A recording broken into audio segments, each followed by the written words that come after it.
रूहानी ताकतें हमारे आसपास हमेशा मंडराती रहती हैं, उनकी एक अलग ही दुनिया होती है जो वास्तविकता में तो दिखाई नहीं देती, लेकिन कुछ घटनाओं से महसूस जरूर होने लगती है। ऐसी ही एक हवेली के भूत की है। दरअसल एक पुरानी हवेली है जिसमें कई साल पहले राजा महाराजा रहा करते थे, लेकिन अब वह वीरान पड़ी है क्योंकि उन राजाओं के वारिस देश से बाहर जा चुके हैं। हवेली की हालत जर्जर हो चुकी है, अब उसे मरम्मत की जरूरत है। इसके लिए शासन के नोटिस के अनुसार संपत्ति के मालिक को सूचित किया जाता है। कुछ दिनों में पूर्व राजाओं के वारिस में से एक लड़की हवेली में अपने बच्चे के साथ दाखिल होती है, जो कि उस जमाने के राजा के नाती की लड़की थी। उसका नाम उर्मिला था। उसके पति की कार एक्सीडेंट में मौत हो चुकी थी। अब वह विधवा हो चुकी है, लेकिन उसके पास उसका एक बेटा है जो 8 वर्ष का है और वह भी अपनी माँ के साथ हवेली आया है। हवेली बहुत विशाल थी, इसलिए उसकी साफ सफाई के लिए कई मजदूर बुलाया गए, जिन्हें चप्पे चप्पे की सफाई करने का ठेका दिया गया। किसी को नहीं पता कि हवेली के कोने कोने में कितने खूनी रहस्य छुपे हुए हैं। उर्मिला के आने के बाद हवेली की हवा रूहानी होने लगती है।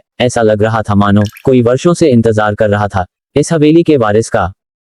एक रात उर्मिला अपने कमरे में अपने बच्चे के साथ सो रही होती है। अचानक उसके खिड़की से एक पक्षी टकरा कर मर जाता है। ये घटना अपने आप में असामान्य थी। पक्षी टकराते ही उर्मिला की नींद खुल जाती है और जब वह लाइट जलाकर देखती है तो डर से चीखने लगती है, क्योंकि उस कमरे की खिड़की से एक पक्षी फंसा हुआ था और उसके शरीर से खून की बूंदें फर्श पर गिर रही थी। नजारा इतना भयावह था कि वह अपने बच्चे को उठाना नहीं चाहती थी, लेकिन उर्मिला हिम्मत करके उस पक्षी को खिड़की से बाहर फेंक देती है। लेकिन इसके बाद उसे रात भर नींद नहीं आती और वह सुबह तक जागती रहती है। दरअसल वह जानना चाहती है कि ये किसी की शरारत तो नहीं। सुबह होते ही वह अपने यहाँ काम कर रहे मजदूरों से जाकर कहती है कि रात को मेरे कमरे की खिड़की पर कोई पक्षी आकर टकराया था और तुरंत मर गया। क्या तुम लोगों में से किसी ने ये हरकत की है? क्योंकि पक्षी खुद ब खुद तो खिड़की से नहीं टकरा सकता। मजदूर कहते हैं, नहीं, हमने तो खिड़की से नीचे किसी पक्षी को मरा हुआ नहीं देखा। हम तो अभी वहां से चले आ रहे हैं और जब सभी जाकर देखते हैं तो वहां वह पक्षी नहीं होता। उर्मिला घबराने लगती है कि यह क्या,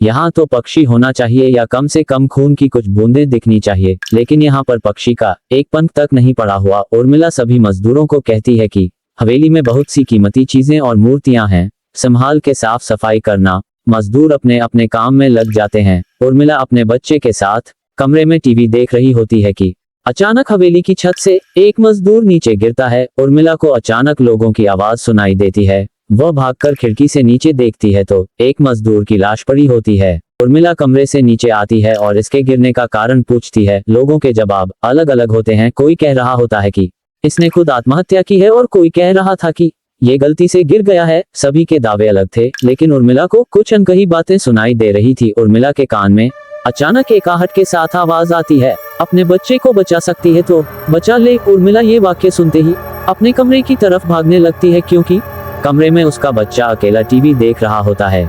जैसे ही उर्मिला कमरे में पहुंचती है तो उसका बेटा खिड़की से कूदने वाला ही होता है कि उर्मिला उसका पैर पकड़ लेती है और वह खिड़की से लटक जाता है।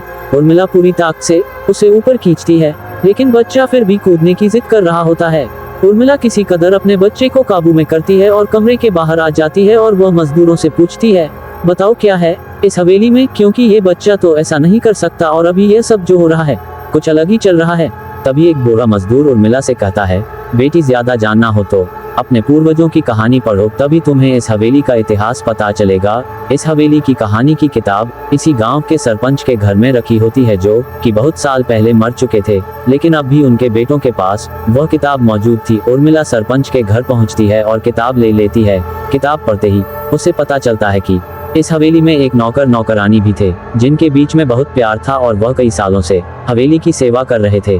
लेकिन एक बार रानी के शाही गहने चोरी हो गए और उसके शंका में राजा ने नौकरानी को चोरी की सजा दी और उसे जिंदा दफना दिया गया। उसके गम में उसके पति ने भी अपनी जान दे दी और उसके 1 महीने बाद ही उस राजा ने अपनी ही तलवार अपने गले में घुसेड़कर आत्महत्या कर ली। उसके बाद छोटे मोटे हादसे हवेली में होने लगे, जिस वजह से यह हवेली हमेशा के लिए बंद कर दी गई। कई सालों के बाद वहाँ कोई आया है, जिससे वहां रहने वाली आत्माओं को मौका मिल गया फिर से बदला लेने का। उर्मिला हवेली का रहस्य जानकर यहां से जाना चाहती है, क्योंकि उसे अपने बच्चे की चिंता है।